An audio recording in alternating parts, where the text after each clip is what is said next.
আসসালামু আলাইকুম আ রহমতুল্লাহি ওয়া আশা করছি বন্ধুরা সকলেই ভালো আছেন আপনারা। আজকে দেখেন আমি কি সুন্দর চিকেন বিরিয়ানি বানিয়েছি। কতটা লোভনীয় হয়েছে। দোকানেও পারবে না এভাবে বানাতে। দেখুন আর এখানে আমি ১ কিলো মতো চিকেন নিয়েছি। চিকেনটাকে আমি একটু ছোট পিস করে নিচ্ছি। এখানে আমি আদরক, লসুন আর হারি মির্চি দিয়েছি। তার মধ্যে আমি পেঁয়াজ দিয়ে দিয়েছি ৩ টে মিডিয়াম সাইজের।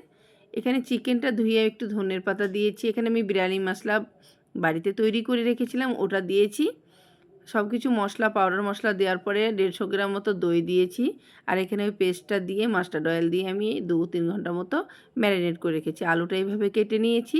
এখানে আমি পানির মধ্যে সব কিছু দিয়ে দিয়েছি। চালটা ২ ঘন্টার মতো ভিজিয়ে রেখেছিলাম, ওটাও দিয়ে দিয়েছি। তো ভাতটা এদিকে রেডি হতে হতে পেঁয়াজটাও ব্রাউন করে নিচ্ছি হালকা আঁচে। তো এটা হয়ে গেছে। আলুটা ফ্রাই করে নিচ্ছি। আলুটা কুকারের মধ্যে আমি ২টো সিটি দিয়ে নিয়েছিলাম। এখানে লবণ, হলুদ আর এখানে একটু লঙ্কা গুঁড়ো দিয়েছিলাম। এরপরে আমি চিকেনটাকে যেটা ম্যারিনেট করে রেখেছিলাম ওটা দিয়ে দিচ্ছি। এখানে পেঁয়াজের বেরেস্তাটা উপর থেকে দিয়ে দিয়েছি। দেখুন কত সুন্দর হয়েছে। এখানে পুদিনার পাতা দিয়ে দিচ্ছি, এটা দিলে স্বাদটা আরও বেড়ে যায়।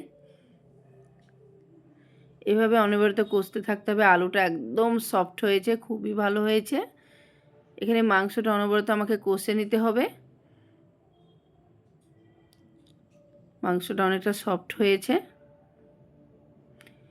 এখানে আমি গরম মশলা, ভাজা জিরা, এখানে নিম্বুও দিয়ে দিচ্ছি, একটু টকটক ভাব লাগলে খুব মজা লাগবে খেতে। এখানে ধনিয়ার পাতা দিয়ে দিয়েছি। একদম পারফেক্ট হয়ে গেছে। এরপর আমি যে ভাতের পাতিলাটা চাপিয়েছি ওখানের মধ্যে আমি ঘি দিয়ে দিয়েছি। এবার বিরিয়ানিটা সাজিয়ে নিচ্ছি। এখানে পুদিনার পাতা দিয়েছি, পেঁয়াজ বেরেস্তা দিয়েছি। এর মাংসটা কষাটা কতটা সুন্দর হয়েছে ওপরে দিয়ে দিচ্ছি। এখানে কাঁচা দুধের সঙ্গে এটা আমি জাফরান দিয়ে দিয়েছি অল্প ভাতের মধ্যে মিশিয়ে। ভাতটা কি সুন্দর করে আমি সাজিয়ে নিচ্ছি। দেখুন লোভনীয় লাগছে না? খেতেটা দুর্দান্ত হয়েছে।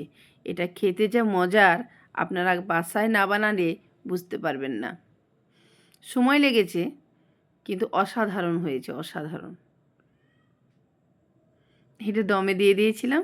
তারপরে দেখুন কতটা হয়েছে ভালো, একদম খিলিখিলি হয়েছে। দোকানে পারবে এভাবে বানাতে? আর এত মজার করে বানিয়ে দিবে? বাসায় বানাবেন, একটু হলেও খেয়ে শান্তি পাবেন। বাড়িতে একবার হলে জরুর ট্রাই করবেন। আপনারা সকলেই বানান, কম বেশি সকলের বাড়িতেই বানে। ভালো লেগে থাকলে লাইক, কমেন্ট, শেয়ার করে দেবেন। ভালো থাকবেন। আল্লাহ হাফিজ।